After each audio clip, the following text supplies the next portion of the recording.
안교 교과해설 방송을 시작하겠습니다. 이번 주에는 우리가 하나님의 선교를 수행하는 동기가 무엇이며 그리고 선교를 위해서 무엇을 준비해야 하는가에 대해서 살펴봅니다. 이번 주 강의를 본격적으로 진행하기에 앞서 초기 교회의 선교 영웅인 바울의 생애에서 나타난 선교의 동기에 대해서 잠깐 생각해 보도록 하겠습니다. 사도행전 9장에 보면요, 바울이 된 사울이 다메섹에서 그리스도를 만나 회심하는 장면이 등장하죠. 자, 먼저 사울은 예수를 따르는 무리들을 박해하기 위해서 다메섹에까지 갔습니다.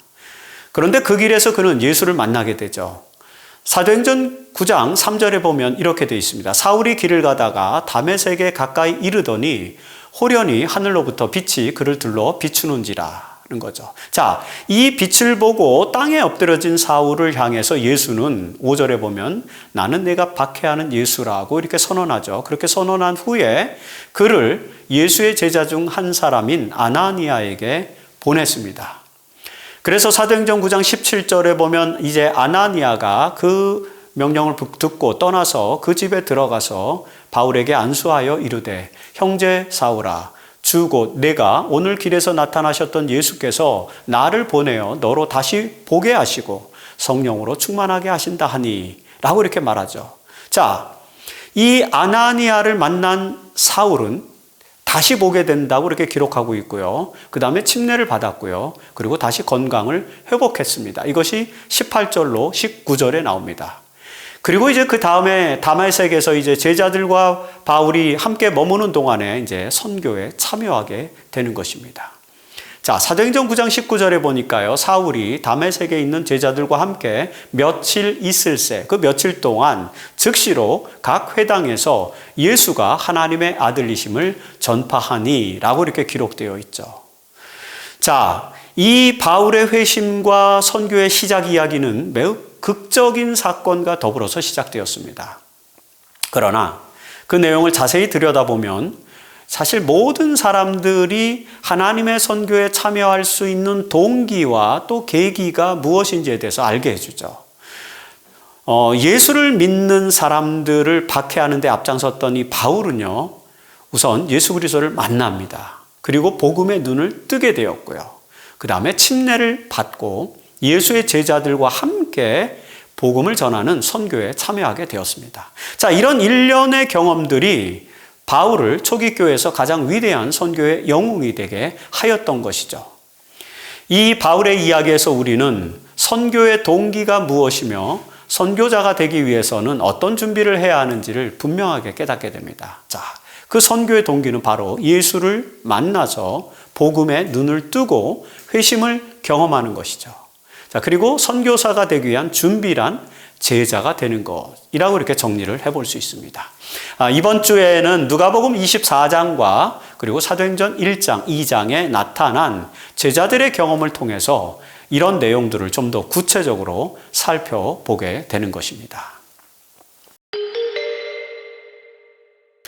우리가 하나님의 선교, 즉 복음을 전하는 일에 참여하기 위해서는 그 좋은 소식, 즉 복음이라고 하는 게 이제 좋은 소식이라는 뜻 아닙니까? 그 좋은 소식이 구체적으로 무엇인지에 대한 만남과 체험이 먼저 있어야 한다는 것입니다. 여러분, 만일에 내가 아주 기쁜 소식을 가지고 있다면 그것을 즉시 다른 사람에게 알리기 위해서 적극적으로 나서지 않겠습니까?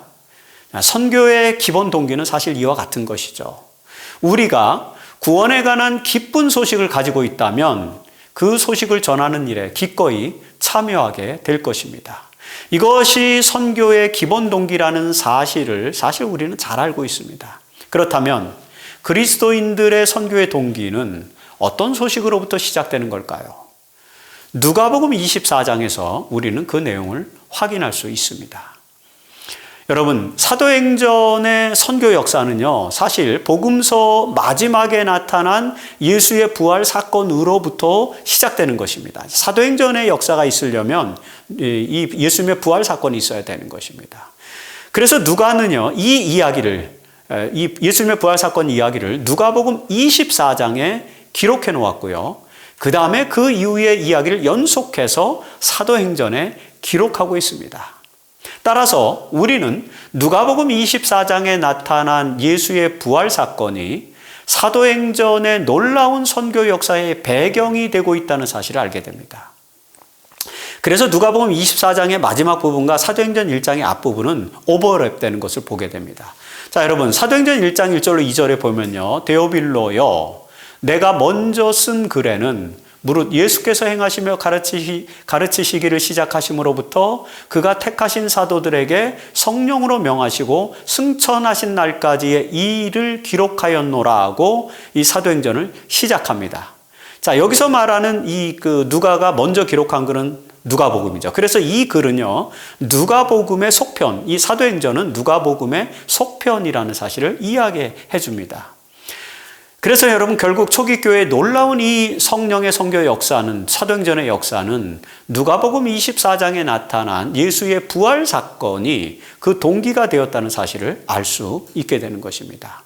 그렇다면 이 예수의 부활 사건은 어떤 점에서 제자들에게 기쁨의 놀라운 소식이었을까요? 사복음서에서 기록된 부활 사건은요, 이렇게 부활 사건을 분석해 보면 여자들의 방문과 빈 무덤의 이야기로 기록되고 있는 것을 보게 됩니다. 예수께서 무덤에 안치되신 후 3일 후에 예수를 따르던 여자들은 이제 무덤이 비어 있는 것을 발견하게 되죠. 자, 누가복음 24장 1절로 3절에 보면 여자들이 그 준비한 향품을 가지고 무덤에 가서 돌이 무덤에서 굴려 옮겨진 것을 보고 돌아가니 주 예수의 시체가 보이지 아니하더라. 이렇게 기록합니다. 여러분, 이 장면은 제자들에게 실망스럽고 충격적인 것이었습니다. 하지만 결과적으로 이것은 그들의 가장 큰 소망이 되었다는 것을 또 우리는 알게 되죠. 자, 복음서에서 기록된 예수의 부활 기록은 이 사건이, 이 예수님의 부활 사건이 꾸며낸 이야기가 아니라는 사실을 입증해주는 몇 가지 내용들이 담겨 있습니다. 한번 살펴볼까요? 첫째, 이 사건의 최초의 목격자와 증인들이 여자들이라는 사실이 중요한 그런 증언입니다. 여러분, 고대 사회에서는요, 여자들은 증인으로서의 자격을 얻지 못하였습니다. 따라서 만약에 누군가가 이 예수님의 부활 이야기를 꾸며내고자 했다면, 꾸며진 이야기였다면요, 그 첫 증인들을 이렇게 여자가 아닌 베드로와 요한과 같은 그런 남자 제자들을 내세웠을 것입니다. 그래야만 증인으로서의 신분이 자격이 되니까요. 그런데도 불구하고, 이런 시대임에도 불구하고 사복음서에서는 부활의 첫 경험자들이 여자들이 첫 목격자였다는 것을 그대로 기록하고 있지 않습니까? 이 말은 이것이 역사적 사실 그대로 기록되었다는 것을 입증해주는 하나의 그런 단초가 된다라고 볼 수 있는 것입니다. 그리고 둘째는요, 무덤이 비어 있었다는 것입니다. 여러분, 당시 유대인들은요, 예수의 시체가 어디에 있었는지 알고 있었죠.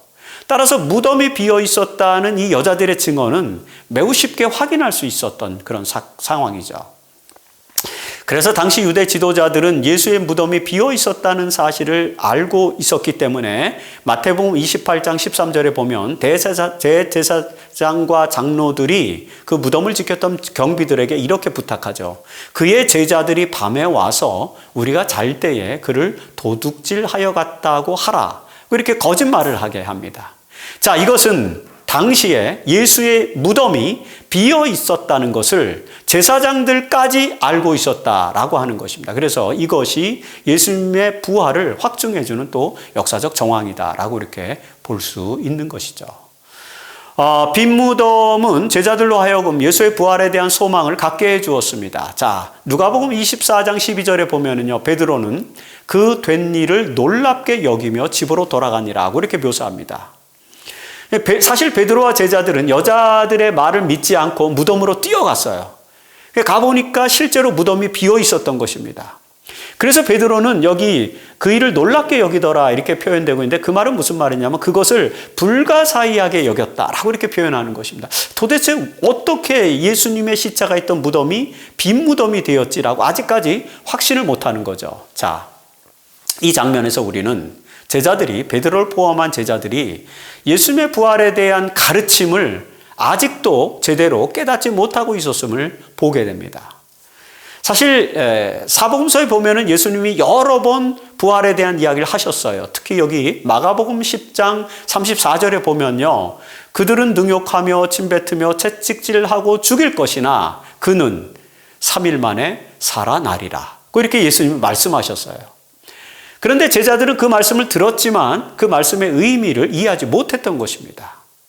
그러나 우리는 예수의 부활 이후에 일어난 일련의 일들에 대한 기록을 통해서 결과적으로 예수께서 부활한 사실을 제자들이 믿게 되었다는 내용을 읽게 되는 것이죠.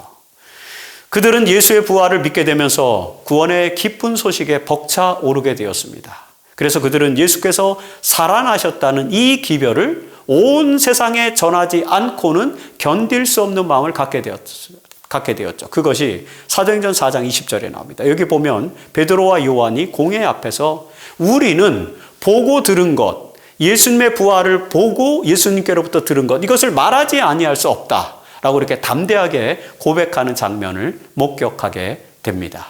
자, 이 선교의 동기가 바로 빈 무덤, 즉 예수의 부활 사건으로부터 시작되었음을 우리는 알게 되는 것입니다.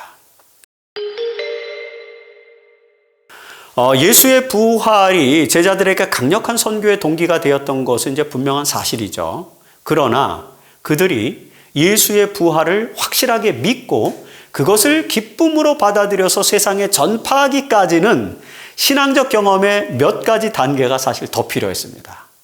그 단계는 다음과 같은 것입니다. 첫째는 예수의 부활 사건을 불가사의한 것으로 받아들인 단계가 있었어요. 우리가 방금 이야기했지 않습니까? 요 방금 읽었던 것처럼 누가복음 24장 12절에서 제자들은요, 베드로를 포함한 제자들은요, 그 된 일을 놀랍게 여기며 집으로 돌아갔습니다. 여기서 놀랍게 여기다라는 이 헬라어 표현은 불가사의하게 여기다라는 그런 표현입니다.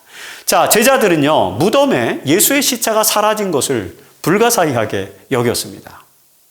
그들은 부활하실 것에 대한 예수의 예언적 가르침을 아직도 이해하지 못하고 있었던 것입니다. 사실 여러분 누가복음 24장을 읽어보면 아시겠지만 이런 경험은 엠마오로 가는 두 형제에게도 마찬가지 아니었습니까? 자, 누가복음 24장 15절로 16절에 보면 엠마오로 가는 이 두 형제들은 부활하신 예수께서 가까이 이르러 그들과 동행하시는데도 그인 줄 알아보지 못하였습니다. 그리고 누가복음 24장 26절로 27절에 보면 예수께서는 엠마오의 제자들에게 그리스도가 이러한 고난을 받고 자기의 영광에 들어가야 할 것이 아니냐 하시고 모든 성경에 쓴 바 예수님 메시아에 관한 것을 자세하게 설명하셨습니다.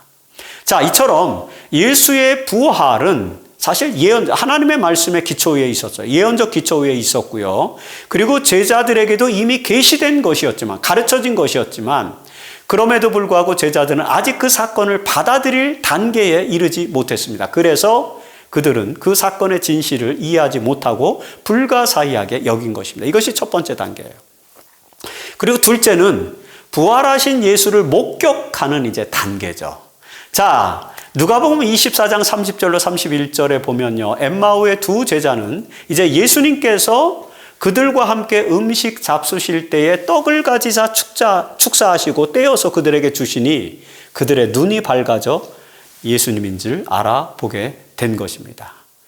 그러자 그들은 예수께서 살아나셨다는 확신을 갖고 다시 예루살렘으로 돌아와서 자신들의 경험을 증언하게 됩니다. 그리고 여러분, 이 사건 이후에 예수께서 이제 11 제자들에게 나타나셨죠. 누가복음 24장 36절에서 예수께서 친히 그들 가운데, 제자들 가운데 서서 이르시되 너희에게 평강이 있을지어다 라고 이렇게 말씀하십니다. 그런데요, 이 부활하신 예수를 직접 목격한 제자들의 반응은 아직도 두려움과 의심을 가졌다라고 이렇게 누가복음은 기록하고 있습니다. 자, 누가복음 24장 37절에 보면 부활하신 예수를 본 그들이 놀라고 무서워하여 그 보는 것을 영으로 생각하는지라 그렇게 묘사하지 않습니까? 제자들은요, 이 단계에 이르기, 예수님을 만나는 단계에서까지 아직 성경에 나타난 예수의 부활에 대한 예언을 올바로 깨닫지 못하고 있었던 것입니다. 그러자 예수님께서 38절에 보면요, 어찌하여 두려워하며 어찌하여 마음에 의심이 일어나느냐라고 이렇게 말씀하죠. 자, 이 단계에서 이렇게 의심하는 제자들을 위해서 예수께서는 이제 과학적인 증명 방법을 활용하셔서 그가 부활하셨다는 사실을 이제 설명해 주시죠. 그래서 누가복음 24장 39절에서 내 손과 내 발을 보고 나인 줄 알라. 또 나를 만져보라. 이렇게 임프리칼하게 경험적으로 체험해서 예수님의 부활을 확인해 봐라. 이런 것이면 나를 만져보라. 영은 살과 뼈가 없으되 나는 있느니라. 자, 이 정도까지 이제 임프리칼하게 정말 만져보고 눈으로 보고 이렇게 함으로써 제자들은 이제 예수님이 부활했다는 사실을 깨달았어요. 그런데 41절에 보면은요, 너무 기쁨으로 아직도 믿지 못하고 놀랍게 여기다라. 이렇게 또 기록합니다. 이 두 번째 단계에서 제자들은요, 예수의 부활을 직접 목격하였음에도 불구하고 여전히 그 사실을 확신하지 못하고 있습니다. 이렇게 생생하게 경험한 체험만으로도 여전히 받아들이기 어려운 놀라운 사건이 부활이라는 사건 때문이었죠. 자, 복음은 이렇게 체험만 가지고도 또 전파할 수 있는 것은 아닌 것입니다. 그래서 우리는 이제 셋째 단계에 이르러서 드디어 제자들이 예수의 부활에 대한 기쁜 소식을 전할 준비를 갖춘 것을 보게 되는 것입니다. 자, 여전히 의아해하는 제자들에게 예수님께서는 이제 어떻게 하십니까? 손과 발을 다 보여주셨어요. 그래도 의아해하니까 이제는 부활에 대한 성경의 예언을 자세하게 다시 가르쳐 주십니다. 누가복음 24장 46절로 47절에서 예수님은 이같이 그리스도가 고난을 받고 제3일에 죽은 자 가운데서 살아날 것과 또 그의 이름으로 죄사함을 받게 하는 회개가 예루살렘에서 시작하여 모든 족속에게 전파될 것이 기록되었으니, 이런 말씀을 통해서 제자들의 마음을 열어서 성경에 예언된 예언의 기초들을 깨닫게 해주셨습니다. 여러분, 바로 이것이 셋째 단계의 경험인 것입니다. 하나님의 말씀을 통해서 예수의 부활 사건의 역사적인 의미를 분명하게 깨닫게 되자 제자들은 이제 의심을 거두고 온전한 기쁨을 경험하게 된 것입니다. 그리고 48절에 보면 그래서 이 모든 일의 증인이 되었다라고 이렇게 기록하는 것입니다. 제자들은 이제 그 기별을 온 세상에 전파할 모든 내용을 이해하고 믿었습니다. 제자들은요, 무엇을 전하고 왜 전해야 하는지 그 선교의 동기를 확실하게 깨달은 것입니다. 그러나 그 동기를 토대로 해서 선교 현장으로 나아가기 위해서는 아직 몇 가지 준비가 더 필요했습니다. 그것이 무엇일까요? 화일서지에서 그 내용이 나오죠. 자, 누가복음 24장 45절로 53절에 보면 제자들이 확실하게 깨달은 예수의 부활에 대한 기쁜 소식을 전하기 위해서 몇 가지 조건이 필요했던 내용들을 우리가 보게 됩니다. 이제 그 내용을 한번 살펴보도록 하겠습니다. 자, 먼저 예수는 제자들에게 이제 확실한 사명을 주시는 것입니다. 누가복음 24장 48절에서 이제 너희는 그래서 이 모든 일의 증인이라고 말씀하시는 것입니다. 이렇게 말씀하신 예수께서는 이제 그 증인의 사명을 제자들에게 부여해 주신 것입니다. 증언하라고 이렇게 부여해 주시는 거죠. 이것이 사도행전 1장 8절에서 다시 한번 나오죠. 여기 사도행전 1장 8절에서 예수께서는 제자들에게 예루살렘과 온 유대와 사마리아와 땅끝까지 이르러 내 증인이 되리라고 이렇게 명령하시는 것입니다. 사실 이 명령은요, 이 제자들에게 주신 이 확실한 선교 사명은 누가복음 24장의 내용과 다 연결되어 있습니다. 자, 앞서 우리가 읽었던 것처럼 누가복음 24장 46절 48절의 내용에 보면은요, 그리스도의 십자가 고난과 그 다음에 3일 후의 부활과 제사함을 받게 될 회개가 어디서부터요? 예루살렘에서부터 시작하여 모든 족속에게 전파될 것이 기록되었으니 너희는 이 모든 일의 증인이라는 이런 내용이 있는데요. 이 표현요, 이것은 사도행전 1장 8절과 동일한 표현 아닙니까? 그렇죠?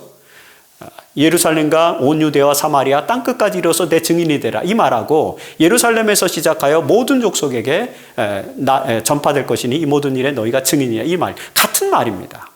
따라서 예수께서 명령하신 선교의 내용은 그리스도의 십자가와 부활을 통한 제사함의 회개이고요.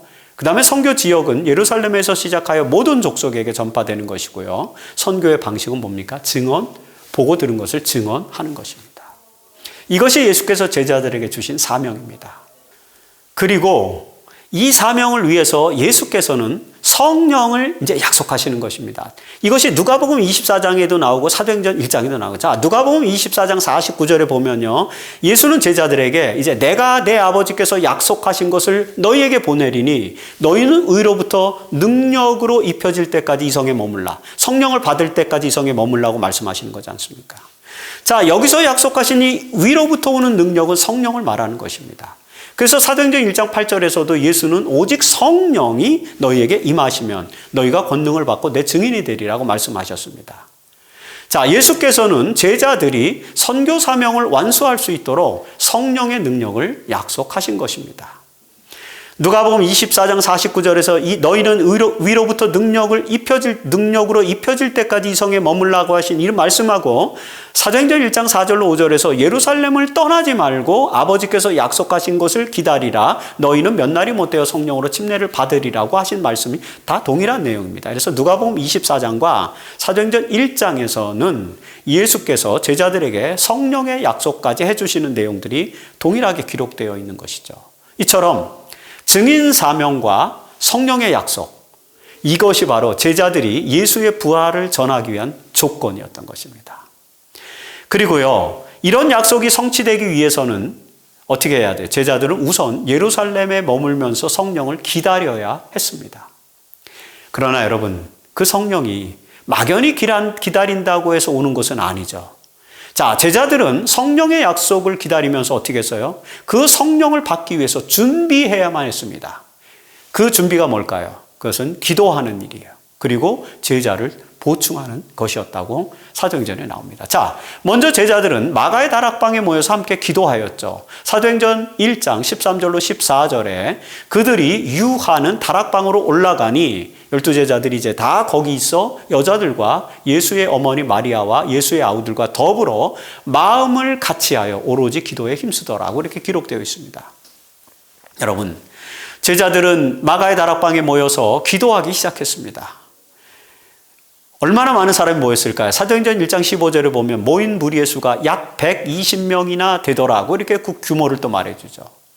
이 120명의 교인들, 초기 교회의 핵심 인물들이었죠. 이들은 그리스도의 부활과 구원에 관한 증인의 사명을 위해서 성령을 받기 위한 기도에 전념하고 있었던 것입니다. 그리고 그들이 기도가 맞춰지면 성령이 그들에게 임할 것이었죠. 자, 이렇게 기도하는 일과 더불어서 제자들은 이제 가룟 유다의 자리를 대신해서 12사도 중에 한 자리를 또 보충하는 일도 진행을 합니다. 사도행전 1장 22절에서 베드로는 항상 우리와 함께 다니던 사람 중에 하나를 세워서 우리와 더불어 예수께서 부활하심을 증언할 사람, 제자, 사도가 되게 하여야 하리라고 이렇게 제시했어요. 자, 이에 제자들은 이제 제비를 뽑아서 마띠아를 얻게 되죠. 그래서 그 마띠아가 11사도의 수에 들어가게 되었습니다. 이것이 사도행전 1장 28절의 내용입니다. 자, 제자들은 증인의 사명을 할 12제자를 보선함으로써 이제 조직을 갖추는 것입니다. 이처럼 제자들은 하나님의 선교를 위한 증인의 사명을 감당하기 위해서 예루살렘에 머물면서 성령이 임하기를 기다리고 합심해서 기도하였고요. 그 다음에 조직을 정비하게 되었습니다. 그 결과로 여러분 무슨 일이 일어났습니까? 네, 하나님께서 약속하신 성령이 그들 위에 임하는 놀라운 역사가 일어나게 된 것입니다. 바로 이런 것들이 선교를 위한 우리의 준비가 되어야 한다는 거죠. 기도하고 그 다음에 조직을 갖추고 이런 노력들을 기울여야 한다는 것입니다. 예수의 약속과 제자들의 기다림 그리고 준비, 그 결과로 드디어 약속하신 하나님의 성령이 제자들 위해 부어지는 오순절 성령운동이 일어났습니다. 사도행전 2장에서 우리는 성령을 받은 제자들에게 구체적으로 어떤 일이 일어났는지를 우리가 보게 되는데 그 내용을 이제 살펴보게 됩니다. 수요일소지에서. 자, 먼저 오순절 날에 제자들은 성령의 충만을 받게 되죠.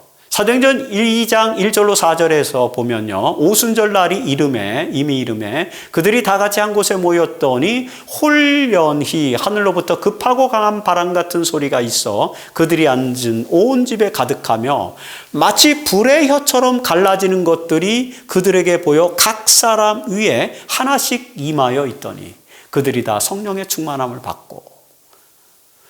자, 이 기록의 장면에서 우리는 성령이 제자들 한 사람 위에 불의 혀처럼 갈라지는 그 불의 혀처럼 이렇게 한 사람에게 임하는 그런 현상이 나타나게 되었다는 것에 주목을 해볼 필요가 있습니다.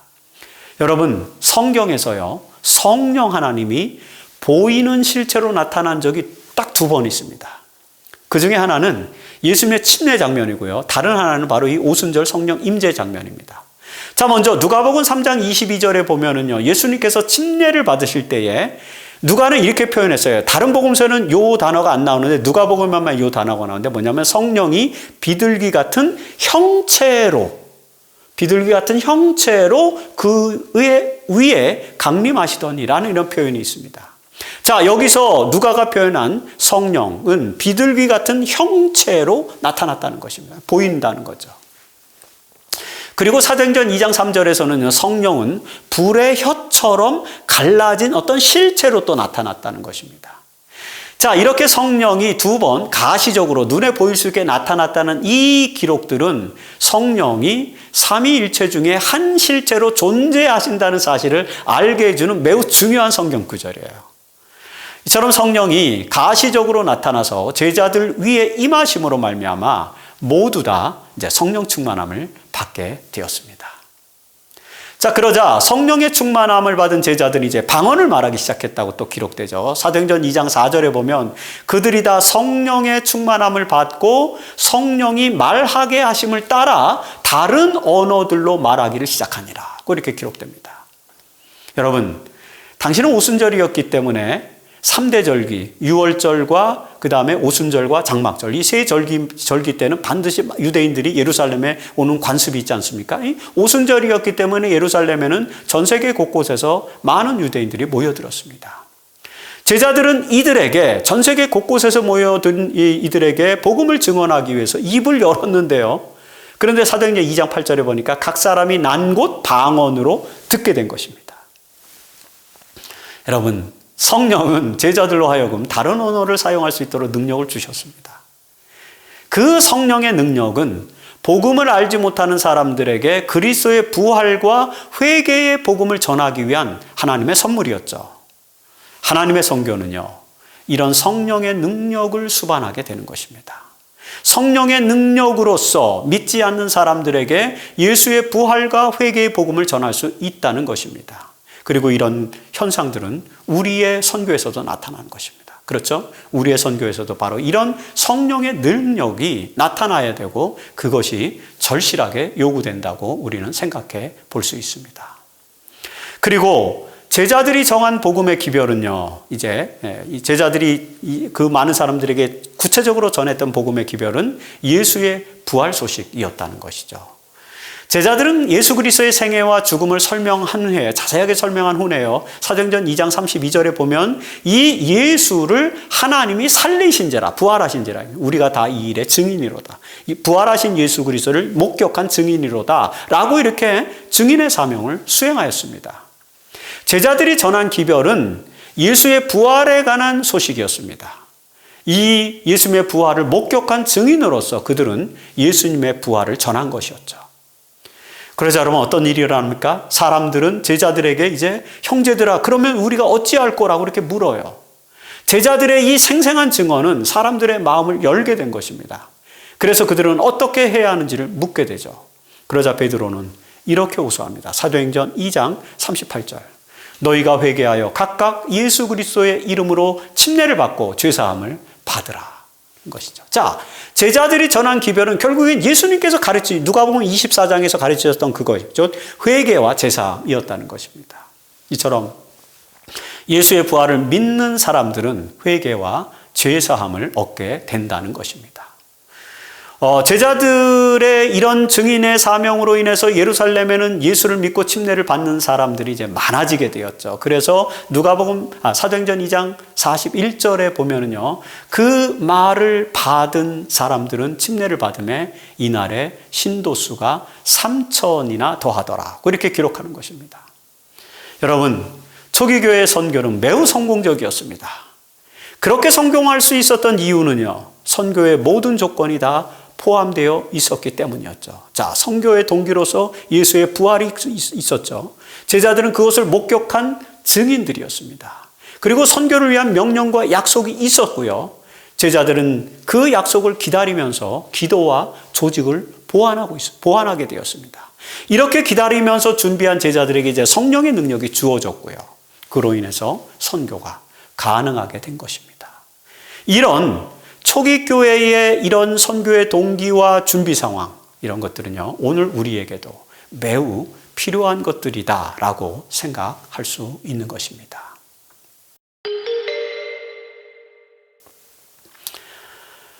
그리스도의 부활에 대한 증인으로서의 성령의 능력으로 이제 성공적인 선교에 참여하게 된 초기 교회는요, 결국에는 모든 교회의 모본이 되었죠. 우리는 하나님의 선교와 관련해서 이 초기 교회가 보여주는 선교의 모본이 구체적으로 무엇인지를 또 생각해 볼 필요가 있습니다. 이것이 목요일 소재의 내용이에요. 자, 선교를 통해 신도수가 늘어나면서 예루살렘 교회는요, 신실한 신앙 공동체로서 성장하게 되었습니다. 그리고 그 공동체는 몇 가지 기능을 갖추고 있었는데 그것은 사도행전의 2장에서 이렇게 나타납니다. 자, 첫째, 초기 교회의 신자 공동체는 사도들의 가르침을 받았습니다. 그래서 여러분, 사도행전 2장 42절에서 그들이 사도들의 가르침을 받아 디다케라는 그런 기록이 나오죠. 자, 여기서 하나님의 교회 공동체, 신자 공동체의 기능 중 하나가 디다케라고 하는 것인데, 가르침, 이것이 등장하는 것입니다. 교회는요, 하나님의 진리에 대한 가르침을 받는 곳입니다. 다시 말해서 교훈을 가르치는 곳이죠. 초기 교회 교인들은 사도들로부터 예수 그리스도에 관한 가르침을 받았습니다. 그것은 그리스도의 희생과 부활을 통한 회개와 죄사함과 관련된 가르침이죠. 자, 이런 가르침을 통해서 회개의 죄사함을 경험하는 신자들이 늘어나도록 노력하는 것이 바로 교회의 기능입니다. 그래서 초기 교회 공동체의 첫 번째 기능은 가르치는 것, 디다케라는 것을 우리는 볼 수 있습니다. 그리고 둘째, 초기 교회의 신자 공동체는 그리스도인 교제에도 충실하였습니다. 그 사도행전 2장 42절의 다음 내용에 보면 서로 교제하고, 코이노니아라는 거죠. 서로 교제하고 떡을 떼며 라고 이렇게 기록되어 있죠. 자, 교인들은 서로 교제하고 애찬을 나누는 코이노니아가 있었는데, 이 코이노니아는 교회 기능 중에서 역시 중요한 것 중 하나였습니다. 신자 공동체는요, 서로 친밀한 교제를 나누어야 합니다. 특별히 여러분, 음식을 나누면서 그 친밀한 관계를 더 깊게 해야 한다는 것이죠. 사실 여기서 표현된 떡을 떼며라는 이 표현은요, 초기 교회 교인들이 애찬을 나누던 관습을 말하는 것인데요. 이것은 처음에는 그들이 각자 집에서 음식을 가지고 와서 서로 그 음식을 나눠 먹었는데, 그 음식을 나눠 먹으면서 예수님께서 했던 주의 만찬, 목요일 밤의 주의 만찬을 기억하는 것입니다. 그래서 이런 것들을 통해서 그리스도의 희생과 구원의 섭리를 돌아보기 위한 그런 제도였습니다. 이것이 바로 성만찬 예식의 초기 버전이었죠. 자, 이처럼 교회는 이 초기 교회의 교제의 모본, 떡을 떼는 성만찬의 모본, 애찬의 모본, 이런 것들을 본받아야 한다는 것입니다. 이것이 두 번째 교회 기능, 코이노니아입니다. 그리고 셋째, 초기 교회 신자 공동체는 이제 예배 공동체로 발전하죠. 자, 사도행전 2장 42절의 마지막 뒷부분에는 그 다음에 이제 어떻게 돼 있어요? 오로지 기도하기를 힘쓰니라는 표현이 있죠. 그리고 그러면 46절에 또 가서 보면 날마다 마음을 같이하여 성전에 모이기를 힘쓰고, 또 이렇게 돼 있어요. 그리고 47절에는 하나님을 찬미하며 라는 표현들이 있죠. 자, 이렇게 함께 모여서 기도에 힘쓰고 성전에 모이기를 힘쓰고 하나님을 찬미하는 행위, 이게 뭡니까? 네, 신자 공동체가 예배 공동체임을 설명하는 표현들인 것입니다. 신자들은요, 성전에 모여서 기도하고 찬미하는 예배의 삶을 살아야 하는데 초기 교회 공동체는 그렇게 살았다는 것이죠.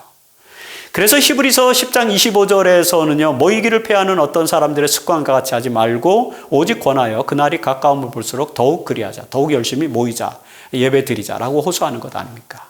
자, 이처럼 예배 공동체는요, 모이기를 힘쓰는 공동체가 되어야 하는 것이고요. 이런 것이 초기교회 모습이고 우리는 그 초기교회 모습을 본받아서 또 교회로서 함께 모이는 예배 공동체로서의 삶을 또 신실하게 따라야 한다는 것도 생각해 보게 되는 것입니다. 그리고 넷째, 초기교회 신자 공동체는 이제 선교 공동체였죠. 자, 사도행전 2장 47절에서 주께서 구원받는 사람을 날마다 더하게 하시니라는 기록이 있거든요. 이처럼 초기 교회 공동체는 이 위에서 말한 그리스도의 부활과 회개와 제사함의 기별을 적극적으로 증언하였고요. 선교하였고요. 그 결과로 신자들의 수가 점점 증가하게 된 것입니다. 사도행전 4장 4절에 보면은요, 말씀을 들은 사람 중에 믿는 자가 많으니 남자의 수가 약 5천이나 되었더라고 이렇게 나타났죠. 이처럼 초기 교회 사도들과 제자들은 하나님의 선교 케르그마에도 적극적으로 참여하였다는 것입니다. 이렇게 해서 초기 교회는 성장하게 되었고요. 그래서 그 초기 교회는 우리 시대의 교회의 모본이 되었다라고 정리할 수 있겠죠. 자, 이처럼 초기 교회는 모든 교회의 모본이 되었습니다. 특별히 초기 교회 제자들은 예수를 본받는 삶을 또 살았고요. 그런 삶을 본받는 자들을 만들기 위해서 또 열심히 선교하였습니다. 여러분들이 잘 아는 고린도전서 11장 1절에 보면 바울은 내가 그리스도를 본받는 자가 된 것 같이 너희는 나를 본받는 자가 되라고 권면하지 않습니까? 자, 제자들은 예수를 본받는 자가 되었고요. 그들의 삶을 본받아서 또 다른 예수의 제자가 되는 사람들이 많아지게 되었다는 것입니다. 사실 이게 선교의 궁극적 원리죠. 그것을 우리는 초기 교회를 통해서 배울 수 있는 것입니다. 이런 원리에 따라서 우리의 교회도 초기 교회처럼 초기 교회를 본받아서 성장하는 그런 교회가 되어야 할 것입니다. 이번 주에 우리는 선교를 위한 동기가 무엇이고 그 다음에 무엇을 준비해야 하는지를 누가복음 24장과 사도행전 1장 2장을 통해서 거기서 나타난 초기 교회의 모습을 통해서 살펴보았습니다. 자, 하나님의 선교의 동기는 예수의 부활에 대한 기쁜 소식이었죠. 그리고 선교의 내용은 그리스도의 고난과 부활로 인한 회개와 제사함의 기별이었습니다. 이 기별을 전하는 하나님 선교는 그리스도의 명령과 약속으로 주어진 것이고요. 그리스도인들은 그 약속을 믿고 기도하고 성령을 받기 위해서 선교를 준비하게 됩니다. 이렇게 해서 오순절에 놀라운 성령 운동이 일어났고요. 초기 교회는 하나님 선교를 통해 성장하는 모범적인 교회가 되었다는 사실을 우리가 살펴봤습니다. 이제 우리는 그 교회의 모본을 따라서 성령으로 그리스도의 사명 명령을 수행하는 교회가 되어야 할 것이다 라는 그런 교훈도 얻게 되었죠. 엘렌 화이트는 교회 증언 2권 663페이지와 664페이지에서 이렇게 권면합니다. 그들은 그리스도를 본받을 것이며 그들은 그분이 가지신 바 영혼을 구원하는 사업에 관심을 가진 사심 없는 자선심을 소유하게 될 것이다. 그리스도의 제자들은 그분께서 영혼들을 귀하게 여기시는 것처럼 그들을 귀하게 여겨야 한다. 그들의 동정심은 그들의 사랑하는 구주의 사업에 두어야 하며 어떤 희생을 치르고서라도 그분의 피로 사신 자들을 구원하기 위해 애써야 한다. 이러한 선교 명령은 우리가 수행해야 할 지상의 과업임에 틀림없습니다. 그러나 이것은 우리의 능력으로 이룰 수 있는 것은 아닙니다.